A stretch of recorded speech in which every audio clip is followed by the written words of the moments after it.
அது புலம்பலின் அதிகாரம் 3வது அதிகாரம் 22, 23 வசனங்கள். நாம் நிர்மூலமாகாதிருக்கிறது கர்த்தருடைய கிருபையே, அவருடைய இரக்கங்களுக்கு முடிவில்லை, அவைகள் காலைதோறும் புதியவைகள், உமது உண்மை பெரிதாயிருக்கிறது. அன்பிற்குரிய இறை மக்களே, ஆற்காடு லூத்தரன் திருச்சபை புதிய பரிணாமத்திற்குள்ளாக சென்று கொண்டிருக்கிறது.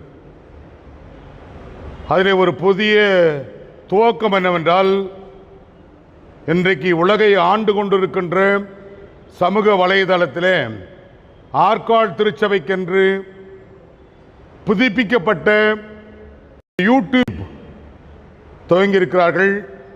அதற்கான பொறுப்பாளர்கள் அந்த துறையினுடைய தலைவர் ரெவரண்ட் அகிலன் ஐயா அவர்களை நான் வாழ்த்துகிறேன். அந்த